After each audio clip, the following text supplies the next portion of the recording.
Okay, so yeah, I'm on the one of the students had asked me the question, what is the difference between a pharmacist and a medical practitioner? Okay, let me give them a term that people call them the doctor and the pharmacist. What is the difference? Okay, so what is the difference between a doctor and a pharmacist? Now in South Africa, it's nice because only people in the healthcare were called doctors are your GPs and your specialists. They get the doctor title. And then also people who studied homeopathic medication, they also get the doctor title. Let me call them, that's why I call them by medical practitioner, more specific, because I want us to understand what type of doctor we're talking about. And then there's a homeopathic doctor, which he also calls himself doctor as well in South Africa. Those are homeopathic. They deal with all of these, some natural stuff, alternative, it's complementary type of medication. They use certain energies to actually do their mixtures, and then those mixtures, they then heal you, in their own way. They do explain how it works. I did homeopathy as well in my first degree in Nelson Mandela University, Nelson Mandela Metropolitan University at the time.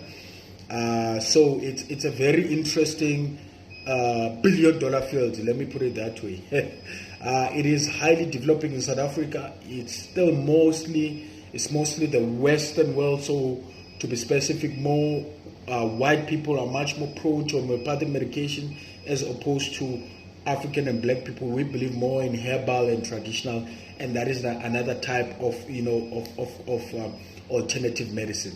Also, those who do traditional medicines, they also get the doctor title as well. So in this case, I'm referring to the medical practitioner and the specialist. So those you get in hospitals and all those are the guys I'm referring to. So the difference between the two. Now, number one, to analyze umehluko or the difference between two individuals, you have to actually understand what they are both made of. So how do you make them? You make them obviously through a university degree, through training. So what are they trained on? The two. Because once you understand that, then you'll understand and you'll also have an understanding of the type of work they do and of the type of knowledge they do. And you'll also understand what to ask a pharmacist and what to ask a medical practitioner and a specialist. Okay, so a pharmacy degree is 4 years, né? And MBCHB, depending where you study, well, all of the universities now, it's a 6-year course. Only at University of Free State, it's 5 years. At USU, it used to be 5 years. They've now changed it to 6 years due to their own reasons. But what you do study in medical school, you study everything that has to do with the body. Okay, you study, so it's general medicine. So you study anatomy, physiology, pathology, microbiology, clinical medicine, and a little bit of pharmacology, depending on which university. I know UCT, when I was in matric and applied for medicine and UCT and all that stuff, I know that they do a 2-year course in pharmacology. They do it in 3rd year and in 4th year. They do applied pharmacology and therapeutics, which is what we study as well. But the difference is their credits, their NPQ, their credits for their pharmacologies are very low. For example, it's an NQF level 8, they applied pharmacology and therapeutics, but it's 20 credits in their 3rd year, and then their 4th year, it's also 20 credits. So in total, they do 40 credits of pharmacology in their MPCHB degree at University of Cape Town. At other universities, it's a bit low. They do a few months of pharmacology.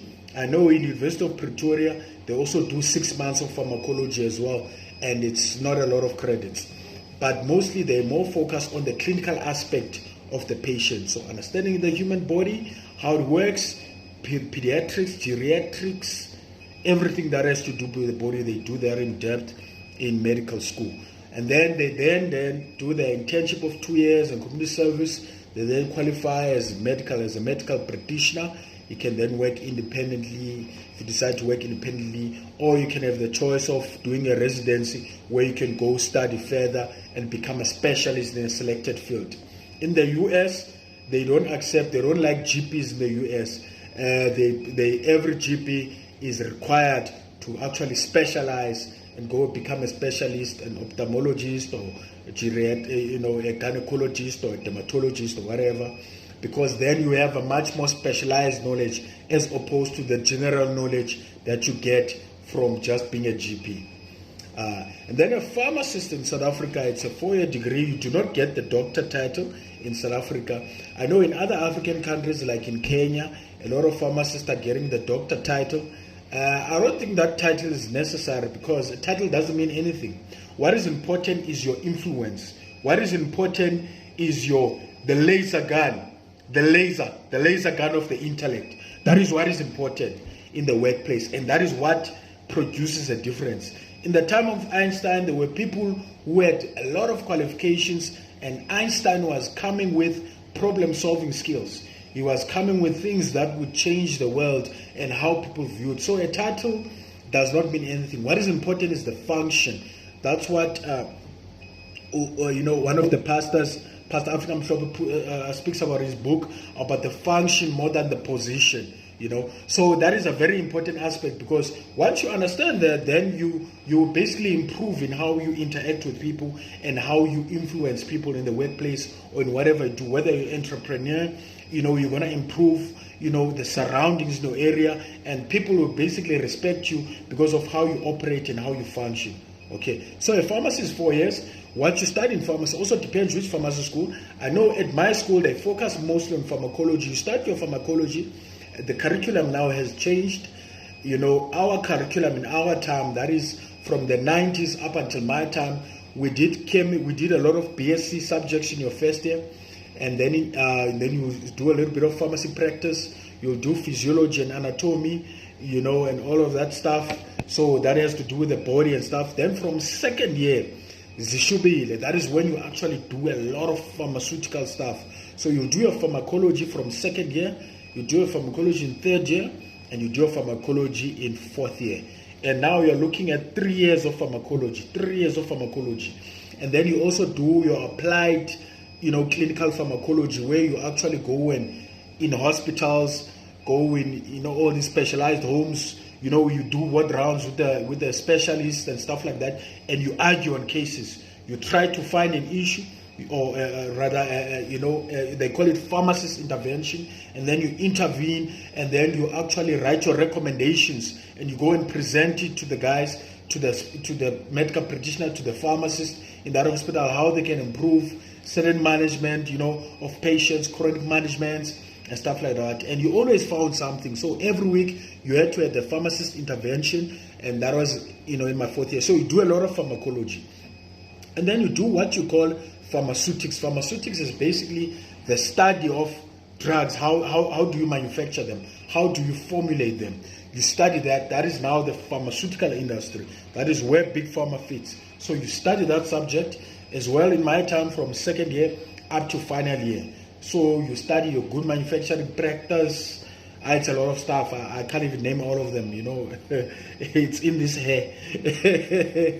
But anyway, you study all of that as well, and you go in depth with that. And then you study chemistry.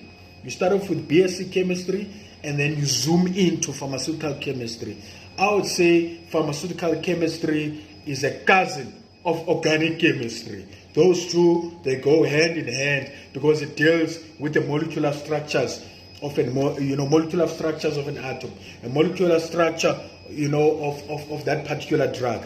So you go in depth in that. So now you are studying, that particular subject, from a cellular level. You are analyzing the drug from a cellular level.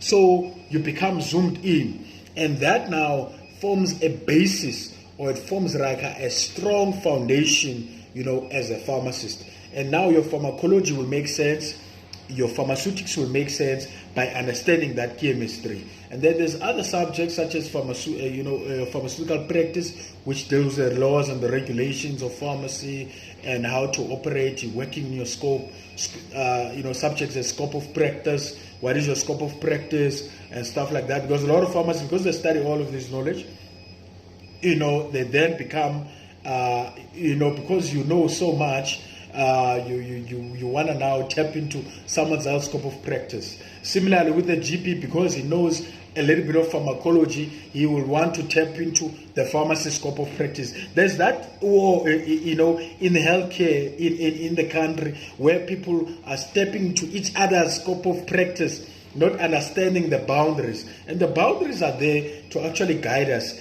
and to form. As long as there's a mutual respect amongst the professionals, I don't think titles and who's knows more than who is important. What is important is working together as a community in influencing and improving the common denominator. So there are those two. So doctors don't study as much pharmacology as pharmacists. Pharmacists don't study as much physiology and clinical as doctors. So that is the difference. So then the prescribing issue then is with regards to what they use to determine who prescribe, it is the one that actually studies more, on the body. That would be my simple terms on why they allow medical practitioners to actually prescribe. It's not because they know more of the drug, but it's because they understand the body more. They understand the human physiology more. They understand the clinical picture of the patient more. So from that perspective, they are then